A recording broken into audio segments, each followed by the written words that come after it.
High students, তোমাদের lecture number 4 power system ইঞ্জিনিয়ারিংয়ের সেটাতে স্বাগতম। গত ক্লাসে পড়িয়েছিলাম সম্ভবত পাওয়ার প্ল্যান্ট ইউজ ফ্যাক্টর পর্যন্ত। আজকে আসবে লোড ডিউরেশন কার্ভের কথা। তা আগে এখানে ইউনিট জেনারেটর বানানো বলেছিলাম গত ক্লাসে, যে লোড ফ্যাক্টর তোমরা জানি, সেখান থেকে অ্যাভারেজ লোড মানে কি, তাহলে load factor into maximum demand unit generator per annum is equal to average load in kilowatt hour into hours in a year. The average load in kilowatt hour is এখানে বলছে যে average লোডটা আমি এখানে মানটা বসাবো, ম্যাক্সিমাম ডিমান্ড লোড ফ্যাক্টর এই মানটা এখানে আমি পুট করব, maximum demand in kilowatt hour into load factor into 8760 load duration curve. When the load elements of a load curves are arranged in the order of descending magnitudes, the curve thus obtained is called a load duration curve. মানে একটা load curve থাকবে। Load কার্ভের কথা আমি আগে বলেছি, load কার্ভে লোডের যে এলিমেন্টগুলা সেগুলা মানে বেশি থেকে কমের দিকে যখন আমি সাজাবো তখন যে কার্ভটা পাবো লোড ডিউরেশন। খেয়াল করো, এখানে টাইমস অফ দ্য ডে বলা হয়েছে, এটা লোড ইন মেগাওয়াট। আমি লোড দেখো মানে ডিসেন্ডিং ম্যাগনিটিউড বলতে আমি এখানে যে মার্কিং করেছি সেটা কম থেকে বেশির দিকে, অর্থাৎ 0, 5, 10, 15, 20, 15। এখানে আমি কার্ভে দেখাচ্ছি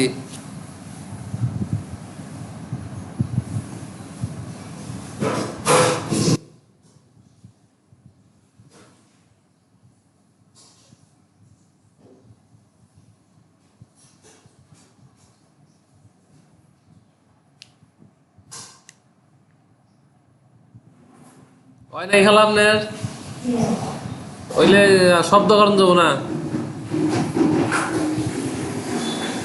কি করেন ওনে এত কি করেন করেনটা কি শব্দ করা যাবো না এখন।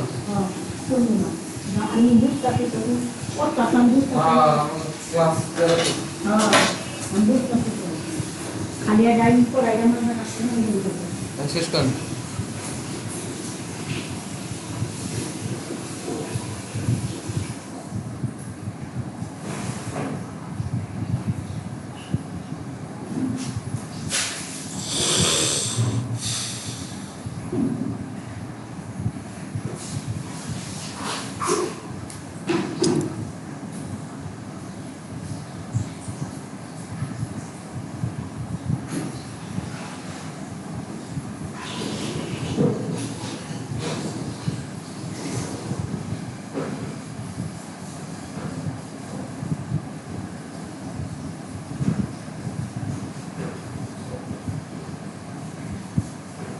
Do you never আমার সাবজেক্ট তোমরা এখানে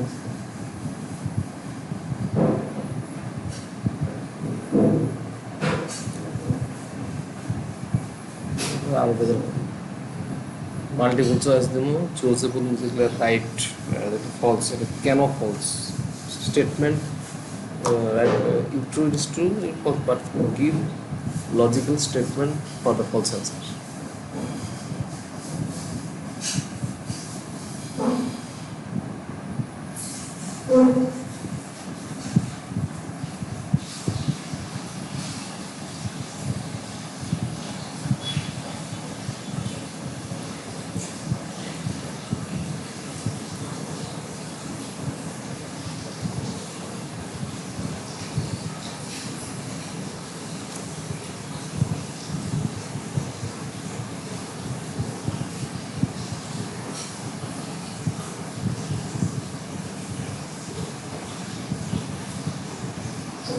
তাড়াতাড়ি করেন খেলা।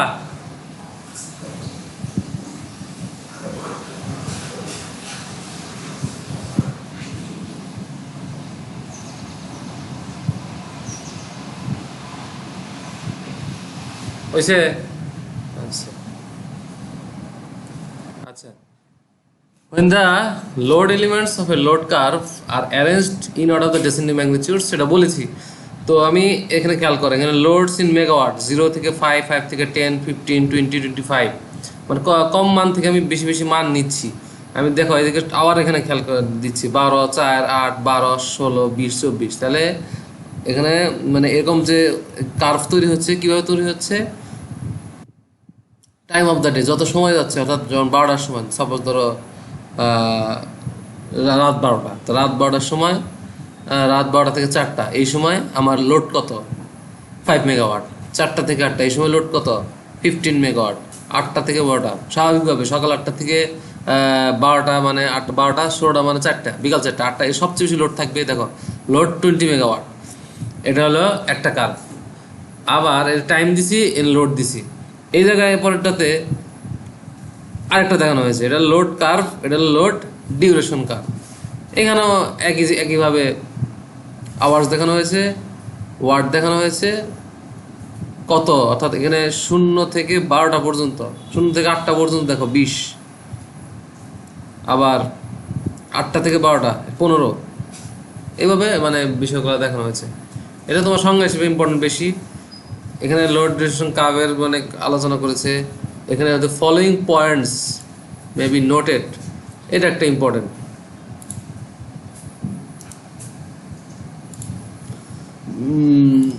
কি the following points may be noted about the load duration, এটা খুব ইম্পর্টেন্ট, এটা পরীক্ষা আসতে পারে। What is the importance of load duration curve? কি load duration curve gives the data in a more presentable form. আমরা এই কার্ভগুলো যখন দেখি তখন আমি সহজে দেখার সাথে সাথে বুঝতে পারি যে এই আওয়ারে আমার লোডের অ্যামাউন্ট এত। Load duration curve gives the data in a more presentable form. In other words, it readily shows the number of hours during which the given load has prevailed.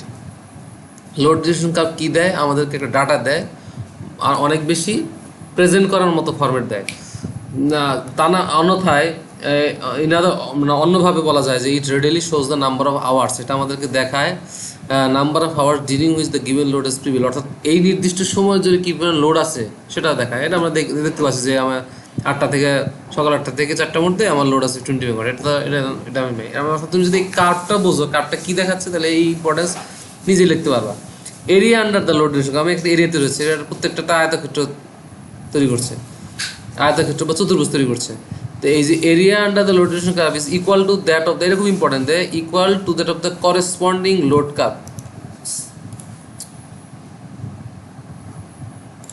যে এই লোড ডিউরেশন কার্ভের under যে এরিয়াটা, সেটা কি খুবই কার সমান হবে?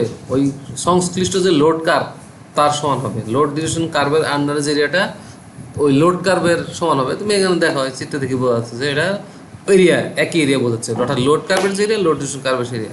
Obviously area under load duration curve in kilowatt hour will give the units, কিন্তু এরিয়াটা এক হলেও লোড ডিউরেশন কার্ভে কিলোওয়াট আওয়ারে দেখানো হবে, কিন্তু লোড কার্ভে তো নর্মাল কিলোওয়াটে দেখায়, আওয়ারটা অ্যাড হয় লোড ডিউরেশন কার্ভে। আর আমরা জানি আমাদের ইউনিট বলতে বোঝায় কিলোওয়াট আওয়ার, আমাদের বিদ্যুৎ বিল হিসাব করতে হয় কিলোওয়াট আওয়ারে। তাই আমাদের লোড ডিউরেশন কার্ভের যে সিগনিফিকেন্সটা এখানেই, যে লোড ডিউরেশন কার্ভ সম্বন্ধে ধারণা না থাকলে আমার ইলেকট্রিসিটি বিল করা কনজিউমারের এটা সম্ভব না। শুধুমাত্র লোড মানে মানে লোড কার্ভ থেকে তো আমরা এটা বের করতে পারছি না, আমাদের লোড ডিউরেশন কার্ভ লাগছে। Which will gives the units generated on the day. The load duration curves can be extended to include any period of time, মানে লোড ডিউরেশন কার্ভটাকে যে কোনো সময় পর্যন্ত আমি দেখানো যাচ্ছি এর মাধ্যমে।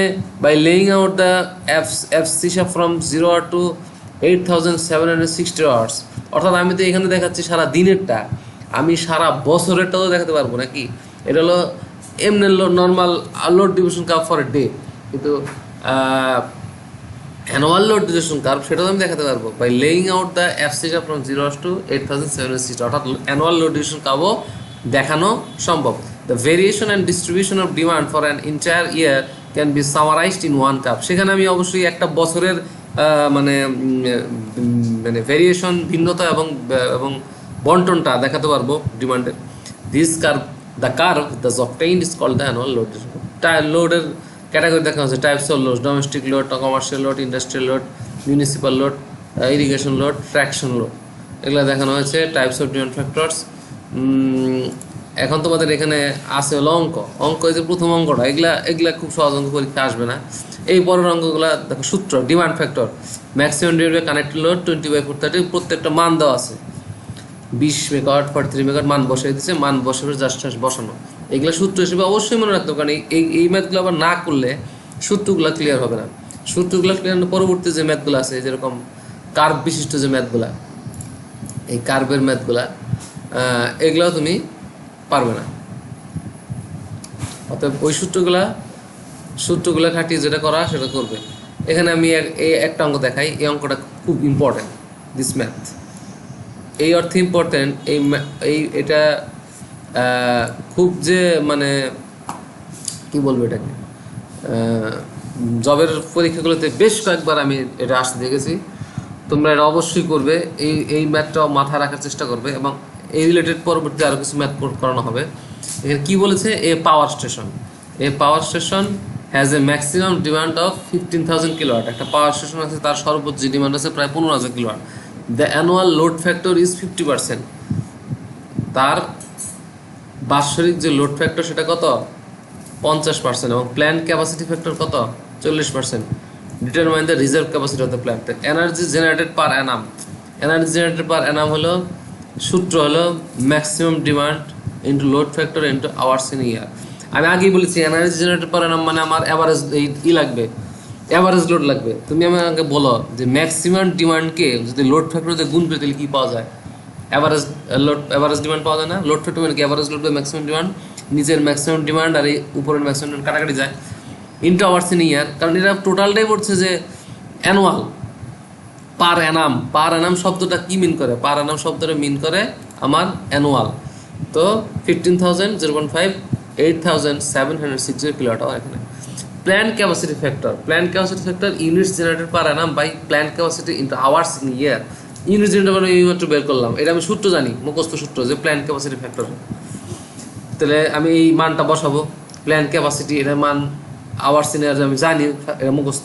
প্ল্যান্ট ক্যাপাসিটির মান দেওয়া আছে 40%, 40% মানে 0.4%, তো আর এখানে বসানো যাবে না, নাম্বার ভ্যালু বসাতে হবে। তাহলে এখানে বসালাম এটা রিজার্ভ ক্যাপাসিটি হলো একটা প্ল্যান্টের যে ক্যাপাসিটি থাকে আর তার যে ম্যাক্সিমাম ডিমান্ড থাকে তার মধ্যে পার্থক্য। সাধারণত ম্যাক্সিমাম ডিমান্ড যা থাকে তার থেকে কিছুটা বেশি হয় প্ল্যান্টের ক্যাপাসিটি, কারণ ম্যাক্সিমাম ডিমান্ডের এক্স্যাক্ট সমান কখনো রাখা হয় না। প্ল্যান্টের ক্যাপাসিটি তার যে ম্যাক্সিমাম তার থেকে কিছুটা বেশি হয়, খেয়াল করা। এটা হলো 18,750 মেগাওয়াট, 15,000 মানে 3,000 মেগাওয়াট বেশি রাখা হয়। এটা মানে মানে বিষয়টা হলো সঞ্চয় করে রাখার মতো। তুমি যা ইনকাম করো তাই সব খরচ করো না, কিছু তোমার সেভিং থাকে, তুমি কিছু নাহলে তুমি বিপদে পড়ো। কারণ তুমি যখন এটা মানে সঞ্চয় না থাকলে খরচ বেশি হয়ে গেলে তখন তুমি বিপদে পারবা। ম্যাক্সিমাম ডিমান্ড হুট করে তোমার কোনো ইউনিট অফ হয়ে গেল এখন একটা পাওয়ার প্ল্যান্টে, তখন তোমার যদি তোমার তো তুমি ম্যাক্সিমাম ডিমান্ড যা তোমার ইউনিট অফ হয়ে গেলে তুমি তো প্রবলেম, তখন তুমি ওই ম্যাক্সিমাম ডিমান্ডটা ফুলফিল করবে কীভাবে। রিজার্ভ ক্যাপাসিটি কিছু রাখতে, অর্থাৎ যা ডিমান্ড থাকে তার থেকে কিন্তু রিজার্ভ ক্যাপাসিটি মানে হিসাবে আনতে হয়। আর ম্যাক্সিমাম ডিমান্ডটা কিন্তু এখানে এটা কিন্তু অবশ্যই ওই ডাইভার্সিটি ফ্যাক্টরের সাথে একটা রিলেটেড। কারণ আমরা জানি মানে প্ল্যান্টের ম্যাক্সিমাম ক্যাপাসিটি যেটা সেটা হিসাব করার ক্ষেত্রে ডাইভার্সিটি ফ্যাক্টরটাও ইম্পর্টেন্ট। এখানে আমি ফাইনালি এই চ্যাপ্টারটা শেষ করে দেওয়ার আগে আরেকটা ম্যাথ আমি শেষ করে দিতে চাই। এখানে এই জাতীয় ম্যাথগুলো কিন্তু ইম্পর্টেন্ট, এই যে curve related, load factor related ম্যাথগুলা সব ক্ষেত্রেই বেসিক ফর্মুলা খাটানো হয়েছে।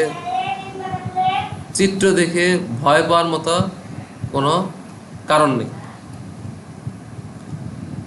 তো চিত্র দেখে ভয় পাওয়ার মতো কোনো কারণ নেই, চিত্রগুলো তেমন কিছু না। এখানে আমি এই ম্যাথটা করাচ্ছি। A generating station has the following daily load cycle. এখানে আওয়ার্স বলছে, এই আওয়ারে 40 ওয়াট, 6 থেকে 10 আওয়ার্স, এই 50, 10 থেকে 12 এই সময়টাতে 60, 12 থেকে 60, এটা টাইম ইন আওয়ার 12 থেকে 60 50, 16 থেকে 20 70, 20 থেকে 24, মানে সারা 24 ঘন্টায় ওই সময়গুলোতে সকাল 12টা থেকে ভোর 6টা, 6টা থেকে 10টা, 10 থেকে 12টা, এই সময় লোডের ইটা কত ভালো করে খেয়াল করো। খুব স্বাভাবিকভাবেই 10টা থেকে 12টাতে সর্বোচ্চ পৌঁছালো, 12টা থেকে 16টা, 4টার পর থেকে ওই সময় পিক আসলো, আবার রাতে দিয়ে কমে আসলো। Daily load curve